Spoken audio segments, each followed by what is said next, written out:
Paul Ryan's plan does this.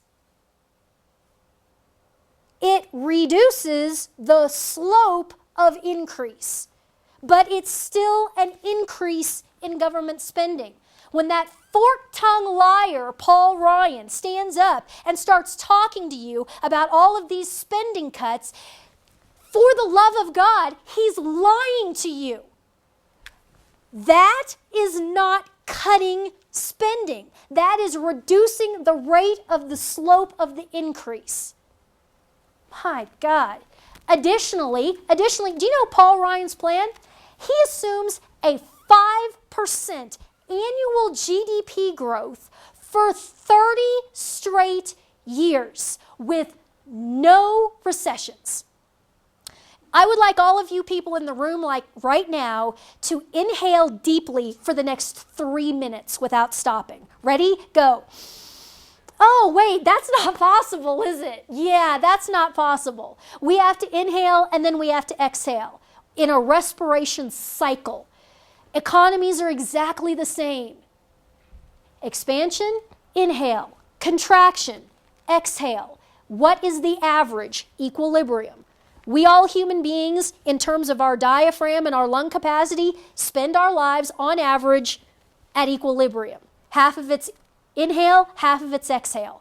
And I would also remind you, get in your workbook and flip back to Carl Denninger's chart with the GDP and the debt, where the debt was above the GDP growth for 30 solid years. Since Carter, we have not been able to grow the GDP in this country without growing the debt way more. And it even got to the point where it was at 7-to-1 ratio. And you honestly believe when that fork-tongued jackal, Paul Ryan, starts talking about his plan that we are going to have a 5% annual GDP growth for 30 solid years while we are delevering? Meaning the debt line would be underneath zero. We would be delevering with 30 solid years of 5% annual GDP growth. And we haven't managed to do that for 1 quarter, not once, since the Carter administration. With the advent of the internet, we haven't been able to do that. What do you think? You think Paul Ryan's just lying to you because he's looking to become a multi-millionaire off of his political position? Yeah, I think that's probably what it is. And he's trusting that all of you out there are so ignorant that you'll never figure any of this out. And they'll just keep telling you, we're doing the best we can. No, they aren't. They're consciously lying to you. There's not a single honest, informed politician anywhere in the U.S. government who acknowledges any of this. There is no hope in Washington, D.C. or the political class, none. And I have a series of pictures up here, and they're all people who go under the moniker of Republicans. I didn't even bother putting any Democrats on there. I mean, if you're so far gone that you think that Nancy Pelosi and Harry Reid are actually honest actors in all this, I can't even talk to you. That's just irrational. At this point, I'm talking to the people who are falling for these charlatans right here. Mitt Romney, Paul Ryan, are you kidding me? Are you kidding me? You honestly think that they're going to change anything if they're even permitted to get in by whoever's running the government now? There's absolutely no way. They're not talking about cutting anything. It's just all going to keep going and going and going. Sarah Palin. There's this cult of Sarah Palin. I loved her. I was excited about her when she first came out in 2008.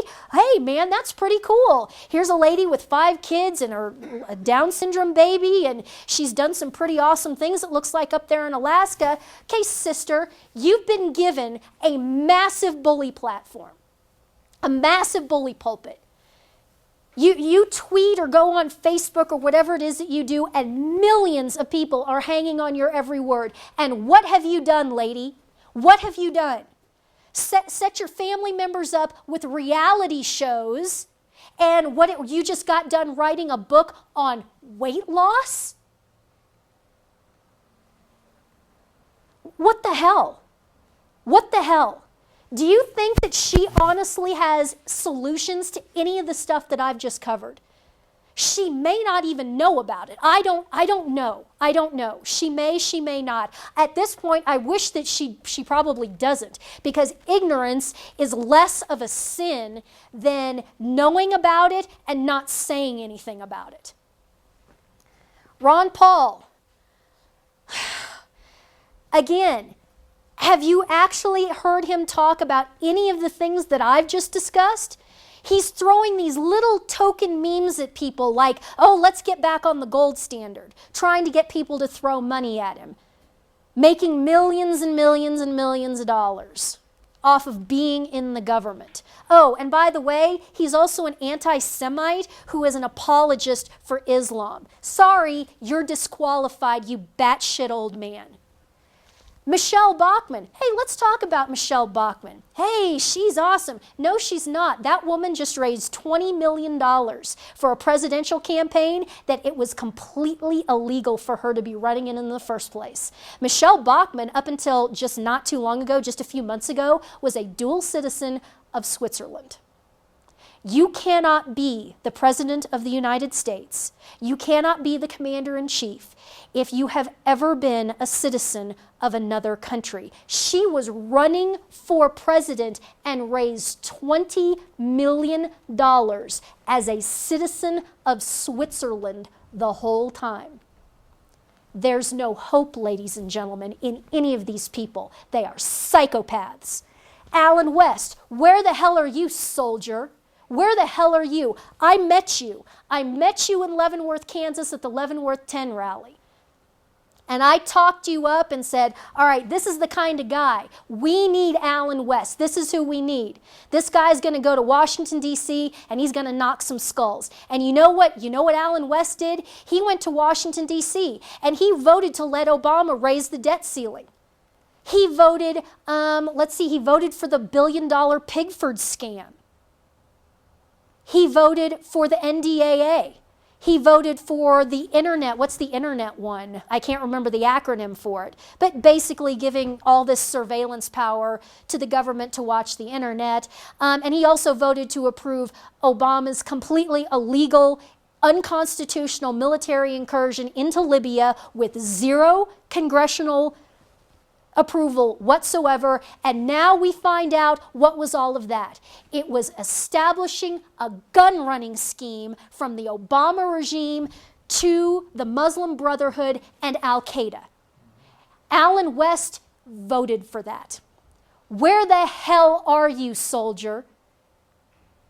I'll tell you where he is. He's with all of the rest of them. He's looking at his bank account. He's looking at his bank account and he's thinking about how long is it going to take before he has a net worth in the 8 figures. How is he going to parlay this? How is he going to parlay this into personal wealth? How is he going to parlay this into possibly a career on one of the so-called news channels? He's just like all of the rest of them.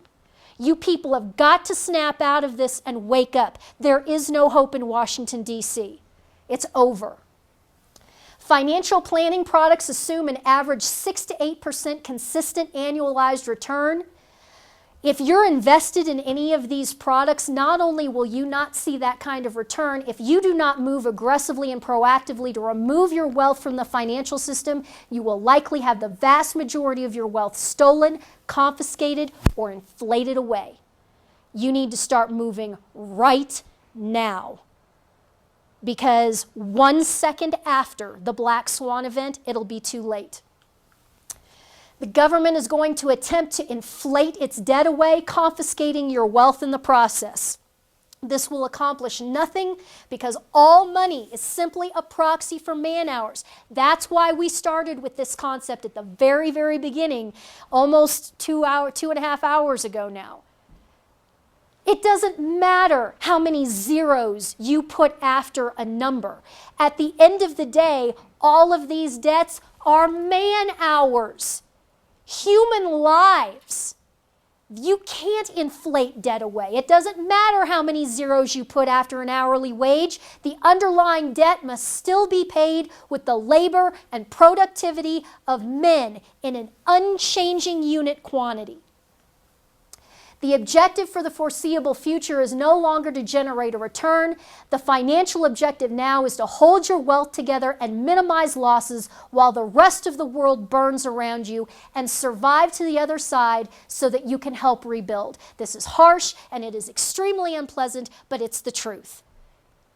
How do I generate a return? Well, I don't want to buy gold. Gold doesn't generate a return. That's not the objective. The objective is to hold your wealth together as much as you possibly can. This is Berlin. It's 1942. The bombers are flying overhead. Just because your building hasn't been hit yet doesn't mean it's never ever going to be hit. This is going to get really, really ugly. You need to get out of Dodge now. Solutions. Don't bother moving. You cannot escape this. This is global. There's nowhere to run. Well, I'm going to go to Australia, and I'm going to go to New Zealand. I'm going to do this. I'm going to do that. Really? Talk to Trevor Loudon about that. Have Trevor Loudon explain to you how China is positioning to annex Australia and New Zealand after the fall of the United States. Talk to him about that. I mean, you know, decades ago, they'd love to have you, but today, there's nowhere to run. This is the United States. For all of its flaws, for all of its many flaws, this is the last bulwark of defense against the forces of evil running rampant all over this country. This is it. If the United States falls, all of humanity is going to go into a dark age. There's nowhere to run. This isn't like World War II where the people in Germany could come to the United States or come to Canada. There's nothing like that here. You have to stand and fight. And what part of that, a big part of that, and those tactics is getting pre-positioned. You know that the battle is coming. You know that the war is upon us. Get yourself positioned. Allocate as much wealth as possible into physical commodities. This includes land, precious metals, livestock, firearms, ammunition, more firearms, more ammunition, more firearms, more ammunition, food, water, and fuel. Do it now. Because 1 second after, it'll be too late. You have to do it now. And so we'll end with the question, Quo Vadis? Where are you going? St. Peter, 35 or so years after the resurrection and ascension, was in Rome. And, you know, he'd been arrested many times and imprisoned many times and always managed to escape. And he escaped. He got out of Rome, and he was on the Appian Way, hightailing it south and east out of Rome. He'd gotten away. And as he's walking down the Appian Way, who does he meet walking back up the other way? He meets our Lord. And what does Peter say to our Lord, who he has not seen corporeally in probably 35 years? He's seen him every day in the Eucharist, but he hasn't seen him corporeally in 35 years. And Peter says, Quo vadis, Domine? Where are you going, Lord? And our Lord looked back at Peter, and he said, I'm going to Rome to be crucified again. And Peter nodded his head, and Peter turned around, and he walked back into Rome, and he was arrested, and he was crucified.